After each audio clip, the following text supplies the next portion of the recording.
Please come इन। अच्छा, thank you sir. नमस्ते sir. नमस्ते।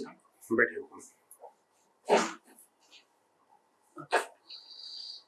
हुकुम, ये हुकुम शब्द का प्रयोग जो सबसे अधिक राजस्थान और उत्तर के क्षेत्रों में किया जाता है, आपको पता होगा, क्या है ये शब्द का अर्थ? सर ये जो शब्द है हुकुम, ये मालिक या किसी जमींदार के लिए प्रयोग किया जाता है राजस्थान के क्षेत्र में।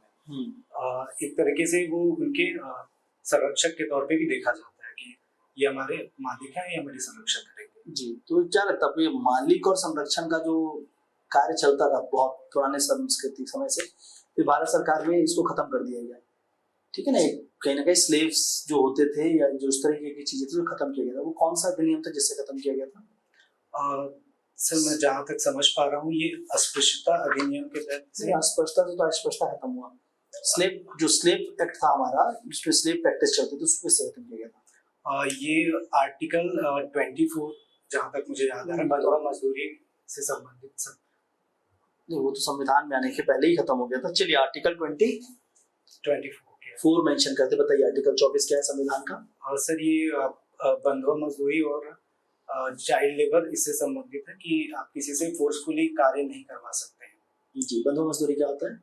सर किसी व्यक्ति को किसी भी तरीके से वेतन ना देना और उसे जबरदस्ती या जबरन या बलात् किसी तरीके से किसी कार्य को फोर्सफुली करवाया जाना है। हाँ, इसमें व्यक्ति के अधिकारों का हनन होता है सर। उसे किसी भी तरीके की पूर्ण सुविधाएं प्रदान नहीं की जाती। एक तरीके से देखा जाए तो उसे उसके साथ वो पशुता की समान व्यवहार करता है कि उसे पशु मानकर चलता है। अच्छा, न्याय की अवधारणा क्या होनी चाहिए आपके लिए? सर न्याय की अवधारणा सभी अवधारणा पूछ रहा हूँ सर कि व्यक्ति समान हो, किसी के साथ भी गलत तरीके से अनुचित कार्य ना हो, उन्हें प्रॉपर वे में समान अधिकार, समान मतलब उनके बीच में समानता सामंजस्य स्थापित हो। किसी के साथ ये नहीं होना चाहिए कि उनको ज्यादा प्राथमिकता दे रहे हैं, अन्य व्यक्ति को कम प्राथमिकता दे रहे हैं।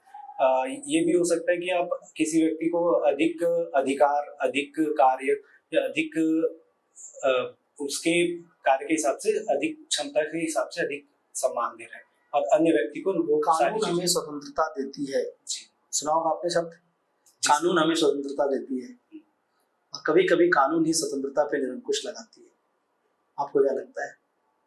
इन दोनों शब्द को समझाइए और कैसे संविधान के परिप्रेक्ष्य में बताओगे। कानून हमें स्वतंत्रता प्रदान करती है और कानून ही हम पर अंकुश लगाती है। भारत के संविधान के किसी भी संविधान के अनुच्छेद से या किसी भी तरीके से आप इसको समझाइए। सर जैसे कि हमारे संविधान में हमें समानता और अपने हिसाब से कार्य करने की स्वतंत्रता है कि हम किसी भी कार्य को कर सकते हैं। कोई भी धर्म निरपेक्ष है तो हम किसी भी धर्म या पंथ को पालन कर सकते हैं। इस तरह के हमारे स्वतंत्रता दी गई है सर। और कानून इस पे नियंत्रण, युक्त नियंत्रण लगा देता है। जैसे कि आप किसी भी चीजों को गलत तरीके से धर्मांतरण करते हैं, आपराधिक तरीकों से, प्रलोभन या धन के तरीके से, तो यहाँ पर उनका नियंत्रण भी होता है सर। ये संविधान में लिखा हुआ है जो आप बता रहे? सर संविधान में इसके बारे में तो जानकारी नहीं। संविधान से पूछा आपसे, आप इधर उधर की बात करिए, संविधान पर बात करिए। सॉरी सर, मेरे को अभी मैं रिकॉल नहीं कर पा रहा हूँ इससे कुछ संबंधित जानकारी सर। अच्छा, भारत के संविधान में नागरिकता से संबंधित प्रावधान कहाँ पे दिए गए हैं? ये आर्टिकल 5 से लेकर 11 के मध्य है सर। जी जी। तो अभी नागरिकता से संबंधित काफी बातें चल रही, खासकर बांग्लादेश में जो अभी इशू बन गया। बांग्लादेश में भी कूप हुआ। कूप समझते हैं? कूप शब्द तख्त पलटना। हाँ जी सर, तख्त जो पलटा जाता है, तो कूप हुआ बांग्लादेश में जी। उसके बाद बांग्लादेश के नए प्रधानमंत्री किसे बनाया गया, न्यू प्राइम मिनिस्टर बांग्लादेश? मैं रिकॉल नहीं कर पा रहा हूँ सर। यूनिस जी ऐसे कुछ है। सॉरी सर, काफी इतना बड़ा इवेंट आप नहीं जान रहे हो जिससे भारत में काफी कुछ चल रहा है। जी सर, मैं तत्काल याद नहीं कर पा रहे। ओके, बांग्लादेश और भारत का संबंध कैसा है और कब से है, कितना पुराना? ठीक है, भारत और बांग्लादेश का संबंध कैसा है, पुराना कितना है, और वर्तमान में भारत और बांग्लादेश में अगर हम मित्रता रखें तो हमें क्या क्या लाभ होगा, और अगर हम उसे शत्रुता रखें तो हमें क्या क्या हानि होगी। ठीक है, एक एक करके हम आएंगे। मैं पहला पूछता हूँ, भारत और बांग्लादेश के संबंध के बारे में बताइए। पहला प्रश्न। सर भारत और बांग्लादेश के बीच जो महत्वपूर्ण संबंध हुआ यह है कि भारत ने इंदिरा गांधी जी के समय पर बांग्लादेश को स्वतंत्रता दिलाने में मदद की थी। पाकिस्तान से वो स्वतंत्रता चाहता था क्योंकि पाकिस्तान उनके अधिकारों का हनन कर रहा था। और यहाँ पर जो लीडर थे मुजीबुर रहमान जी, उनके नेतृत्व में इंदिरा गांधी जी के समर्थन से वहाँ पर जो सत्ता परिवर्तन की गई। तो इस तरीके से भारत और बांग्लादेश का संबंध रहा है सर उनकी स्वतंत्रता से। कुछ मित्रता से क्या फायदा होगा हमें? जी सर, मित्रता से हमें क्या फायदा होगा, कोई दो फायदे बताइए। सर पहली तो ये हमारी नेबरिंग कंट्री है सर, हम इनके बीच बेहतर व्यापार और समझ। मुझे फैक्ट में प्रॉपर चाहिए, आप ऊपर की बातें नहीं, डायरेक्ट बातें करिए। किस प्रकार से सर? मतलब किसी भी प्रकार से बताइए, आंकड़े में या कुछ सच में योजना परियोजना हो रही हो उस संबंध में आप बात करिए। ऐसा नहीं कि सर ट्रेड होगा तो ट्रेड तो हो ही रहा है, किस चीज का व्यापार होगा आप ये ज्यादा करके बताइए। सर टेक्सटाइल इंडस्ट्री और कोऑपरेटिव इंडस्ट्री जो वहाँ बहुत बढ़िया है बांग्लादेश में, तो उससे तो भारत को नुकसान होगा या फायदा होगा? भारत वहाँ से सीख ले सकता है सर कि बेहतर तरीके से उसे इम्प्लीमेंट कर सकता है, क्योंकि बांग्लादेश की जो जीडीपी थी ना सर, वो इसके जरिए बेहतर ग्रोथ कर पाई थी पूर्व समय में। तो भारत क्यों देगा? वो चाहेगा अपना एक्सपोर्ट को प्रमोट करने के, आप हमारी वस्तु दीजिए, सिर्फ क्यों देगा? सर साझा करके सीखा जा सकता है, सीखा जा सकता है। ओके, तो और शत्रुता करने से क्या नुकसान होगा? सर एक पॉइंट उसमें और ऐड कर सकता हूँ जी बिल्कुल। हाँ, हमारे बीच सिल्क रोड को लेकर उसके कंपटीशन में तैयार करने के लिए कालादान एक रिवर प्रोजेक्ट चल रहा है सर बांग्लादेश के बीच में। बांग्लादेश के बीच में? हाँ, बांग्लादेश के सहयोग से वहां से पोर्ट ले जाने के लिए। म्यांमार के सहयोग से कालादान, थोड़ा सा आप इसको अपडेट करें। बांग्लादेश इसमें इन्वॉल्व नहीं। बांग्लादेश तो की जो तट है वो तो बहुत ही अलग है ना, म्यांमार के तट पे जा रहे हैं, नेपैतवा, ठीक है, म्यांमार की जो राजधानी है उसके जस्ट पहले जो उनका पोर्ट है वहां पर ले जा रहे हैं, ठीक है ना, तो उधर लेकर जाया जा रहे हैं। कलादान के बारे में हम गलत इन्फॉर्मेशन दे रहे हैं मुझे। चलिए, अगर हम उससे शत्रुता करते हैं तो क्या हानि होगी? सर ये हमारी पड़ोसी देश है, अगर हम उनसे शत्रुता रखते हैं तो हमें हमेशा एक थ्रेट रहेगा कि यहाँ से विद्रोह या कोई अनैतिक गतिविधियां अधिक ना बढ़ जाए। जैसे कि वहां से नक्सलिज्म भी पनप सकता है, आतंकवाद भी उसके जरिए आ सकते हैं। चलिए, मैं एक स्टेटमेंट दे रहा हूँ, आप इसको समझा दीजिए। भारत के विभिन्न पड़ोसी देश हैं, उसमें सबसे अच्छा देश पड़ोस मुल्क में चाइना है। आपका इस पे क्या विचार है? सर सभी देश भारत के नजरिए से समान रूप से आवश्यक है सर, और चाइना जो है उसके साथ हमारी काफी अधिक व्यापार साझेदारी है, तो इस लिहाज से वो हमारे अच्छे नेबर कंट्रीज हैं सर। कुछ कमेंट्स? चाइना और इंडिया का संयुक्त कोई प्रोजेक्ट चल रहा है कहीं पर भी वर्ल्ड में, या कुछ भी ऐसा जो चाइना और इंडिया मिलकर कर रहे हैं? सर मैं याद नहीं कर पा रहा हूँ उनके मध्य कोई प्रोजेक्ट। मानसरोवर यात्रा के बारे में जानते हैं? मानसरोवर लिपू लेक यात्रा जो होती है जी, उस यात्रा को दोनों कंट्री मिलकर कराते हैं। जी सर, ठीक है। वैसे उसके हमारे भारत की सेना होती है, उधर से चाइना की सेना भी होती है जो समर्थन प्रदान करती है, उसमें मुख्य रूप से पूर्ण नहीं लेकिन समर्थन प्रदान करती है। और जितने भी बॉर्डर्स हैं, इंडिया चाइना बॉर्डर्स के नाम बताइए मुझे। सर मैं ऐसे माफी चाहूंगा। भारत और चीन की 3 अलग अलग जगहों की सीमा रखती है, तीनों सीमाओं के नाम क्या क्या हैं? सर मैं याद नहीं कर पा रहा हूँ सर थोड़ा। मैकमोहन लाइन भारत चीन की सीमा जी का कौन सा हिस्सा है? ये तिब्बत के आसपास का क्षेत्र है सर, जहाँ तक मुझे याद नहीं, तो आप गलत बता रहे हैं। 3 हिस्सों में बटा हुआ है। एक आपका मैकमोहन रेखा जो अरुणाचल प्रदेश के पास आता है, एक LAC है, लाइन ऑफ एक्चुअल कंट्रोल, जो अक्सई चीन से लगता है, और एक है मध्य सेक्टर जो उत्तराखंड के आसपास लगता है। आप जस्ट विपरीत बता रहे हैं, थोड़ा सा अपडेट करिए अपने आप को सर। हुकुम, आप अनुसूचित जनजाति से आते हैं, कवर जाति आपकी, इसका विस्तार बता सकते हैं छत्तीसगढ़ के अंदर? सर इनका विस्तार क्षेत्र जो है उत्तरी क्षेत्र में अधिक है। ये मैं जिलों के नाम पूछ रहा हूँ कि कौन कौन से जिले हैं जिनमें कंवर जनजाति का विस्तार मिलता है? सर ये बिलासपुर, रायगढ़, जशपुर, अंबिकापुर, कोरबा, कवर्धा पास में सर, इस क्षेत्रों में मुख्यतः पाए जाते हैं सर। अच्छा, और भारत में कौन कौन से राज्य हैं जहाँ ये जनजाति मिलती है? सर ये है उड़ीसा में मिलती है, झारखंड में मिलती है, ये यूपी के भी कुछ क्षेत्रों पे मिलती है, मध्य प्रदेश में भी मिलती है सर, ये महाराष्ट्र में भी है। यूपी में कौन से क्षेत्र में मिलती है? यूपी में आपके सोन नदी वाली जो सोनभद्र जो जिला हाँ है। जी सर। मतलब बेसिकली वो छत्तीसगढ़ की ही हैं जो माइग्रेट कर गए हैं किसी कारण से। अच्छा, आप मेरे को बता सकते हैं कुछ ऐसी चीजें इस जनजाति के बारे में जो शायद हमें ना पता हो, या आप इस जनजाति के सदस्य हैं तो आपको इसके बारे में ज्यादा पता हो? सर ये इस जनजाति के बारे में बहुत सारी भ्रांतियां हैं कि ये अलग अलग मतलब अलग अलग परिभाषाओं में लिया जाता है कि इसकी परिभाषाएं ये हैं, लेकिन किसी भी एग्जैक्ट फिगर पे ये फिट नहीं बैठती है। नहीं तो आप नहीं है बता रहे हैं, मैं आपसे पूछ रहा हूँ कुछ है जो विशेष है इस जनजाति के बारे में जो आप जानते हैं, क्योंकि आप सदस्य हैं इस जनजाति के, तो आपके पास इसके बारे में ज्यादा नॉलेज होगा।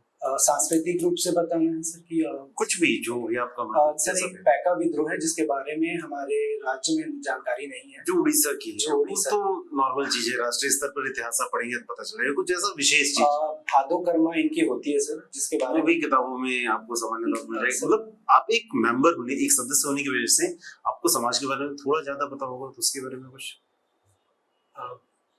पैका समूह से हो गया सर। बाकी भादो कर्मा, इसके अलावा कोई विशेष मुझे अभी याद नहीं आ रहा है। अच्छा चलिए ठीक है, 5 ऐसे जो पॉपुलर फिगर हैं इस जनजाति से जो आते हैं उनके नाम। सर इसमें पहले सीताराम कंवर जी, जी जिन्होंने मध्य प्रदेश के आसपास विद्रोह का नेतृत्व किया था। प्यारेलाल कंवर जी हैं जो पूर्व मुख्यमंत्री रह चुके हैं मध्य प्रदेश में। इसके अलावा अभी वर्तमान में माननीय मुख्यमंत्री विष्णुदेव साय जी हैं। गहिरा गुरु जी हैं, संत गहिरा गुरु जी। इसके अलावा लारन साय जी हैं जो मंत्री स्तर पर पहुंचे थे। जी सर, 5। ठीक। आप मेरे को गहिरा गुरु जो हैं, संत गहिरा गुरु, उनके बारे में बता सकते हैं? कौन है वो, क्या किया उन्होंने? जी संत गहिरा गुरु जो है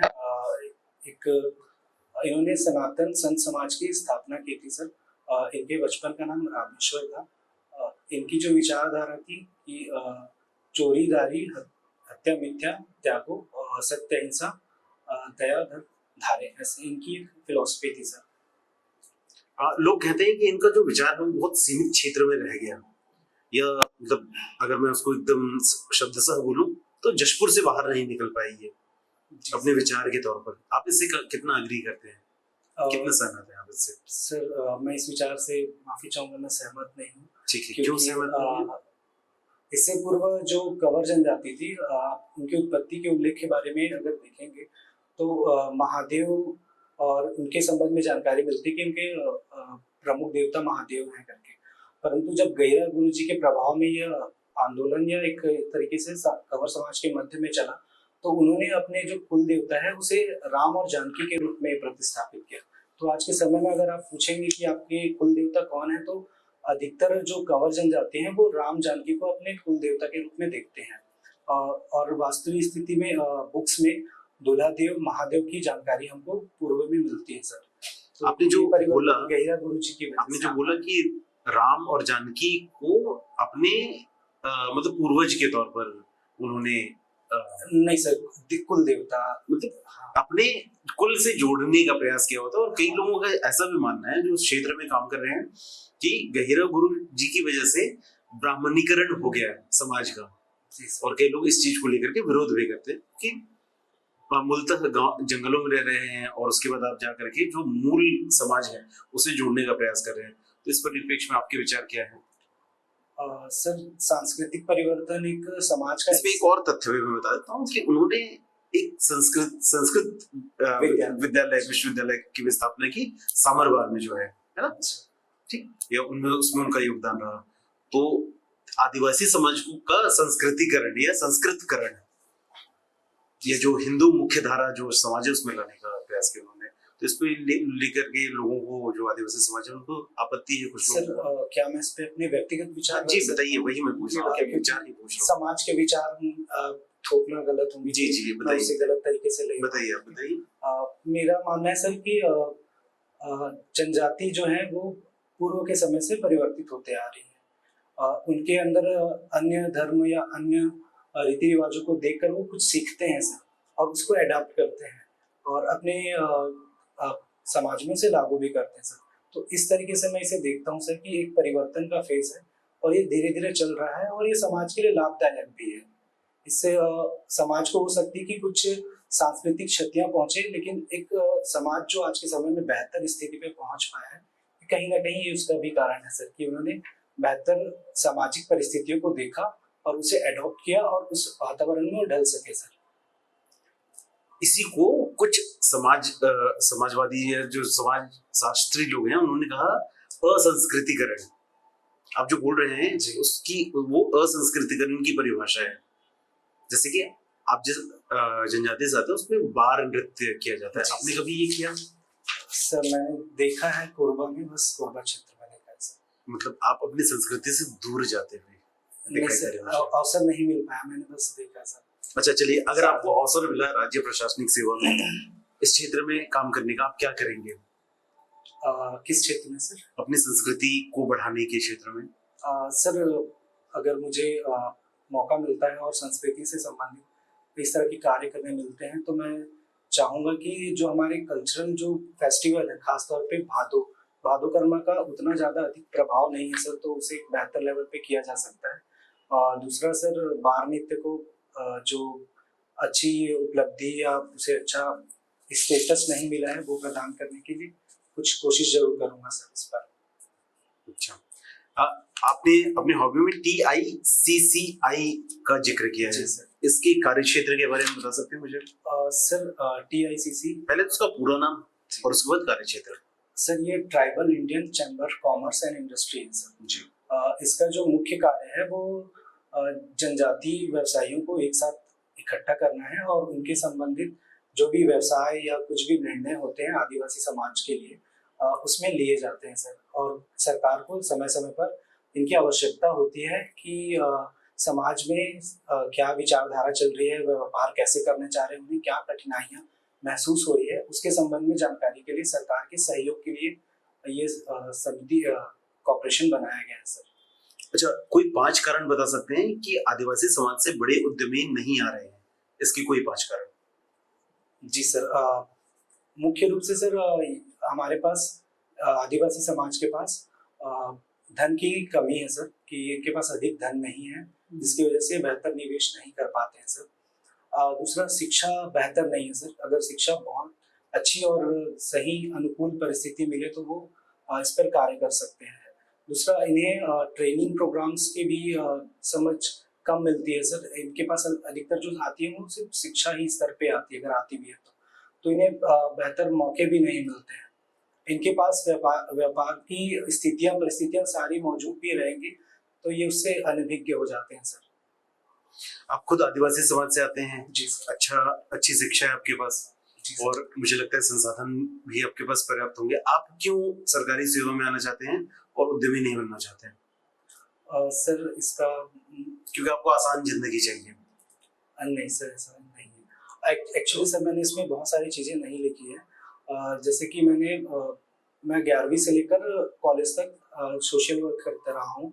फिर मैंने कोऑपरेटिव के साथ अपने काफ़ी कार्य किए आदिवासी क्षेत्र के उत्थान के लिए। तो मेरी शुरू से रुझान यही रही है कि मैं कुछ बेहतर कर सकूं सर। और मैंने देखा कि व्यवसाय के जरिए मैं उतना अच्छा नहीं कर पा रहा हूँ और गवर्नमेंट की जो पॉलिसी है उनका मैं सही तरीके से उपयोग नहीं कर पा रहा हूँ। मेरे पास एक चुनौती भी उत्पन्न हुई थी सर एक मध्य में, जहाँ पर पर्यटन को लेकर मुझे कार्य करना था, परंतु मैं निजी क्षेत्र से आता था तो मैं उसमें इन्वॉल्व नहीं हो पाता था। और मैंने वहीं पे देखा कि जो मेरे मित्र हैं CEO साहब हो गए, SDM हो गए, वो वहाँ पे बैठकर उनका कार्य कर रहे हैं। तो वहाँ से मुझे मोटिवेशन मिला कि मैं इस क्षेत्र में भी कार्य कर सकता हूँ। भले ही मैं छोटे क्षेत्र में करूँगा लेकिन बेहतर तरीके से सरकारी नीतियों का पालन करवा सकता हूँ सर वहाँ पर। ठीक है, ठीक है हुकुम। और कुछ बातें करते हैं आपसे, फिनिश करेंगे। तो कुछ पॉजिटिव्स बताते हैं। आपका पर्सनालिटी अच्छा है। जी सर। आपके अनुभव अच्छे हैं, जिस अनुभव आपने लास्ट में साझा किया वो काफ़ी अच्छा है। आवाज़ अच्छा है, कॉन्फिडेंट लग रहे हो, ठीक है। नॉलेज बेस भी अच्छा है। कुछ जगह पे आपको नॉलेज की खामी है जबकि ठीक है। आपके विचार हैं कुछ खुद के, वो बढ़िया है, लेकिन कुछ उसमें समस्या है। जैसे आपने क्वेश्चन को पर्सनली मत लीजिए। पहली बात, प्रश्न को प्रश्न के जैसे रहने दीजिए, आप बहुत ज्यादा इंगेज हो रहे थे कि मेरे को कैसे बोलेंगे, ठीक है, या मेरे समाज में कैसे चलेगा, वो तो केवल प्रश्न है, उसका उत्तर दीजिए ना, आप उसको अपने ऊपर मत लीजिए, आपके ऊपर नहीं जा रहा है कुछ, वो एक प्रश्न है, उसको प्रश्न के रूप में खत्म कर। सर आप और इंगेज कर रहे थे, और बोलो और बोलो, और आप क्या कर रहे थे, सर के साथ जाते जा रहे थे कि नहीं सर अब तो मैं अपने आपको रख के दिखाऊंगा, ठीक है। तो जो आपने रखा वो इसलिए नहीं रखा कि आप अपने बेहतर बताना चाहते, आपने इसलिए रखा कि मैं जो बोल रहा हूँ मैं भी अपने आप तथ्य को दे रहा हूँ, तो मैं ऐसे कमजोर नहीं हूँ, उस रूप में नहीं देना है, ठीक है। वो लॉकिंग हो गई थी। इससे फिर क्या होगा कि आप अपने को बड़ा दिखाने का प्रयास करें, ऐसा कुछ जा सकता है मैसेज, ठीक है। वो वहां पे गलती की आपने। सर इस पे एक पॉइंट है सर, देखो मैं क्यों एंगेज कर रहा था आपको पता है, मैं देखना चाहता कि आप आदिवासी समाज को आदिवासी समाज के तौर पर ले रहे हैं या आप सिर्फ अपने समाज को आदिवासी समाज के तौर पर ले रहे हैं। ये आपका एक बहुत बड़ा स्ट्रेंथ है कि आप ये जनजाति समूह से आते हो, आपको सबको साथ में लेकर के जाना है, आप सिर्फ कवर और उसमें भी आप खुद उस पर ज्यादा बात कर रहे थे, इसीलिए मैं एंगेज कर रहा था आपको। एग्जैक्टली वही बोल रहा हूं, बहुत पर्सनली ले लो, तो आप उसको पर्सनली नहीं लो। देखो आपको कैसे उसको प्रेजेंट करना है कि सर मैं इस समाज से आता हूँ तो मुझे इसके बारे में पता है, और ऐसे ही बाकी भी, क्योंकि आपके अलावा बाकी भी तो 40 और भी लोग हैं ना, मतलब 40 और समूह हैं, तो उनके बारे में आपको थोड़ा बात करना है, ठीक है। ऐसा नहीं कि आप प्रशासनिक सेवा में आओगे तो सिर्फ अपने समाज पे काम करोगे, आप औरों के बारे में भी काम करोगे, औरों के लिए भी काम करोगे, तो आपका अनुभव पूरे समाज के विकास के लिए, सिर्फ आदिवासी नहीं, पूरे समाज के विकास के लिए वो काम आना चाहिए, ठीक है। तो मैं जानबूझ करके एंगेज कर रहा था उसमें, मैं देखना चाह रहा था। चेहरे में परिवर्तन हो रहा है, फेस चेंज हो रहा है ना, पहले बहुत अच्छा सोफिस्टिकेटेड फेस था, फिर वो बहुत ज्यादा एग्रेसिव होने लगा था, तो फेस चेंज नहीं होना चाहिए, नॉर्मल रहना चाहिए। बॉडी का मूवमेंट बहुत ज्यादा करो, खासकर लिप्स का तो बहुत ज्यादा, बार-बार आप कर रहे हो, पानी ड्राई हो रहा है, वो करके जाना है आपको, और बैठे हो ना तो बहुत आगे आए, तो पीछे हल्का सा पीछे हो, हाँ नहीं खुद को पीछे लेकर जाओ, खुद को, मतलब एक्चुअली सीट यही तक है, बस अब गए प्रॉपर, हाँ ये है सीट, ठीक है। तो वहां से आप ज्यादा बेहतर हो, बैक पोर्शन है, लोअर बैक, वो चेयर को टच किया तो पर्टिकुलर पोजीशन समझ में आ गया, अब आप स्ट्रेट बैठे हो, आपका बॉडी वेट जो है वो आपके लोअर बैक मतलब सीधे नीचे आ रहा है, ठीक है। रैंडम टॉपिक्स पे क्वेश्चन प्रिपेयर करना है, डेफ आपका ठीक है, आई कांटेक्ट पे काम करना है, बहुत ज्यादा लॉकिंग हो रहा है सर के साथ तो अब बहुत ज्यादा ही चलेगा। तो मतलब मेरे साथ जब बात कर रहे थे तो आपने सर को देखा ही, मैं खाली छुटा हुआ था, आपको देख रहा था और आप एक बार भी उधर नहीं देख रहे थे, हाँ। तो ऐसा तो लॉक हो गए थे आप, लॉक नहीं होना, और मैं जानबूझ करके लॉक कर रहा था, ठीक है। तो आप लॉक हो गए और उसके बाद तो आप भूल ही गए, आपको ऐसा लगा कि दो ही लोग बात कर रहे हैं, तो ऐसा नहीं था। प्रश्न ऐसा करो आपकी 80% आप रहो जिससे प्रश्न के 20% बाकी लोगों को प्रैक्टिस करो, एंगेज करो, थोड़ा सा एंगेज करना है। पैनल में 3 लोग भी बैठते हैं, ठीक है, वो जो बात करने का शैली है उसपे वो परफेक्ट है, आपका बात करने का तरीका परफेक्ट है, वो शुरू में ही समझ में आ गया कि आप वेल प्रिपेयर्ड हो। तो सर ने भी ना आपसे सवाल वो पूछे जो अपेक्षित थे, ना मैंने पूछे, क्योंकि हम लोग चेक, क्योंकि समझ में आ गया आप पहले तो डेप्थ में जा रहे थे, बहुत बेसिक है, जिसमें आपसे थोड़ा सा ऊपर लगे तो हमने उसके हिसाब से कुछ रविशंकर जी के ऊपर पूछता हूं तो आप तैयार हो बैठे हो, ठीक है, तो वो सारी चीजें आप तैयार करके आए, तो वो शुरू में ही पता चल गया। और आप थोड़ा सा इंटरनेशनल रिलेशन पढ़ लो, आपका राजनीतिक शास्त्र है, और आप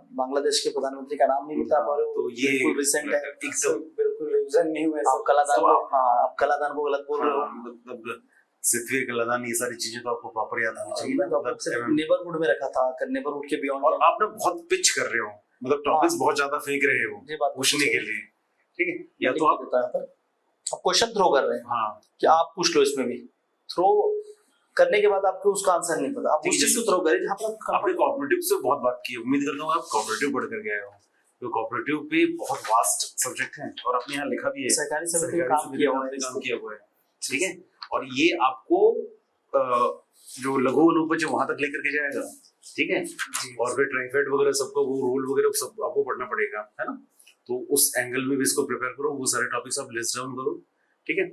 और ऐसे क्योंकि आपने इतना चीज दे रखा है ना अपने डेफ में कि मुझे लगता है सर कि इनका इंटरव्यू जो है वो आपके डेफ के आसपास है, अगर डेफ में आपकी गए एक बार तो फिर डेफ के बाहर नहीं गए, आपने ये प्रिपेयर कर लिया पूरा, मतलब जो इसमें लिखा है सर अभी बाकी है काम, इसमें ना आप एकदम शुरू से शुरू कोऑपरेटिव पे काफी काम बाकी है, और मैं प्राकृतिक स्थल तो कर ही नहीं पाया सर, वो मैं इस उम्मीद में नहीं पूछा कि आप ये करके बैठे हो, हाँ सर, ठीक है, क्योंकि मैं इको टूरिज्म पे जाना चाह रहा था, लेकिन ऑलरेडी हम लोग थोड़ा ब्रीफ रख रहे हैं, छोटा रख रहे हैं, ओके, सो आप इस पर काम करिए, आपको इम्प्रूवमेंट पॉजिटिव दोनों बताया गया, ठीक है, थैंक यू।